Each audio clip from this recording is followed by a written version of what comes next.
Oke,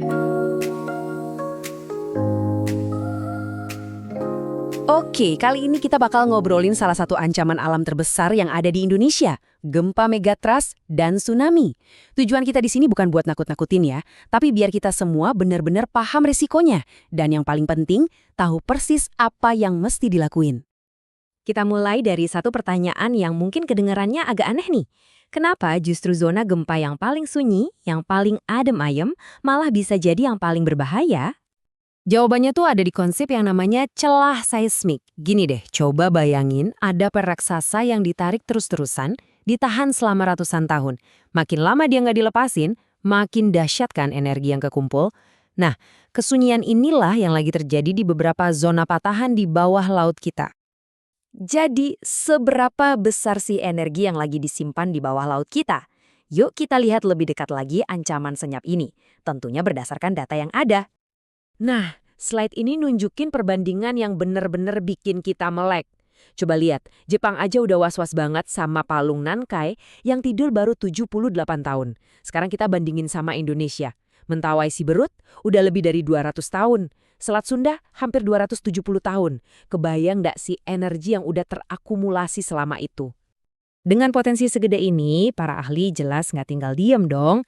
Mereka bikin tuh yang namanya pemodelan skenario terburuk. Sekali lagi, ini bukan buat nakut-nakutin ya, tapi justru jadi dasar buat kita nyusun rencana mitigasi. Coba kita intip datanya. Ini dia skenario yang jadi acuan, contohnya untuk wilayah Jawa Tengah. Gempa berkekuatan 8,7 magnitudo yang bisa memicu tsunami setinggi 19 meter. 19 meter itu setara gedung 6 lantai loh. Dan airnya mampu menerjang sampai 5 km ke daratan. Jadi, poin pentingnya, ini bukan fiksi ilmiah, ini adalah dasar perencanaan darurat yang sangat serius. Dan inilah visualisasi dampaknya. Peta-peta resmi ini nunjukin seberapa jauh air bisa masuk ke daratan. Ini contohnya di pesisir Kebumen dan Cilacap. Nah, area yang warnanya merah dan oranye itu dia wilayah yang diprediksi bakal kena genangan paling parah.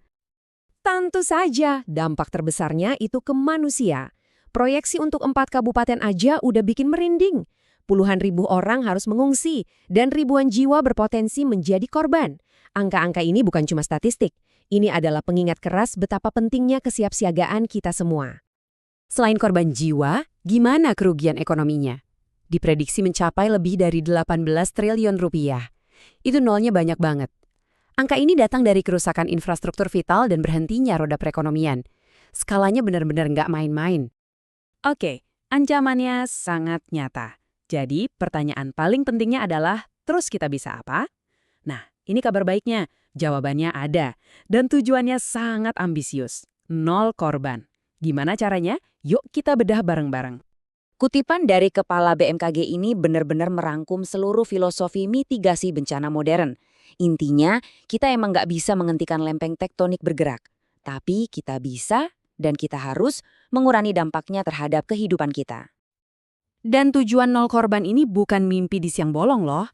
Ini adalah target yang sangat mungkin dicapai kalau semua pihak, pemerintah, swasta, dan terutama kita sebagai masyarakat, bekerja sama dan tahu perannya masing-masing.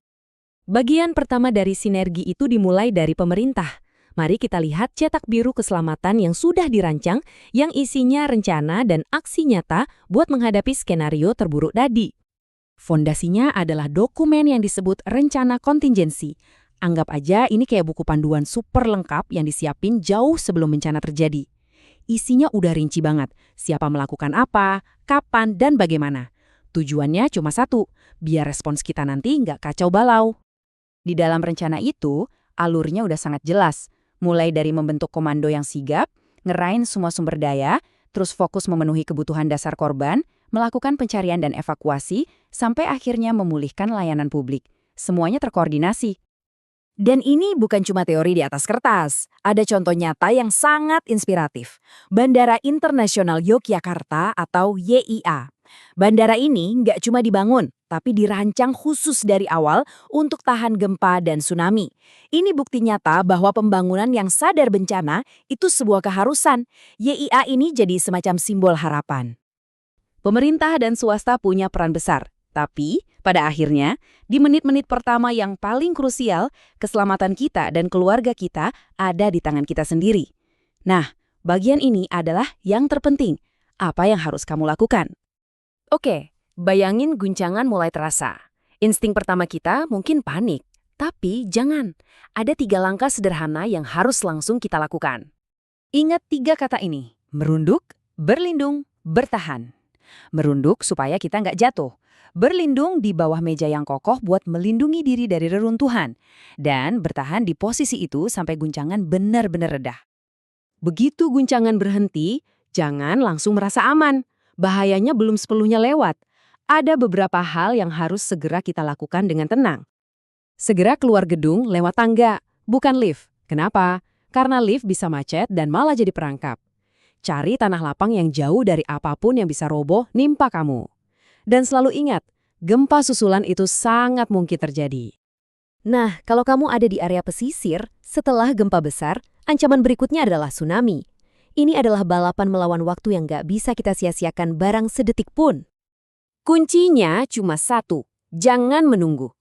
Kalau kamu merasakan guncangan kuat dan lama di dekat pantai, atau kalau ada peringatan resmi, jangan mikir 2 kali. Segera lari ke dataran yang lebih tinggi atau ke gedung evakuasi. Ikuti rambu-rambu yang ada, dan jangan kembali sebelum ada pengumuman resmi bahwa situasi sudah aman.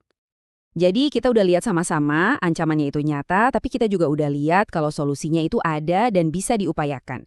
Kesiapsiagaan adalah jembatan antara potensi bencana dan keselamatan kita.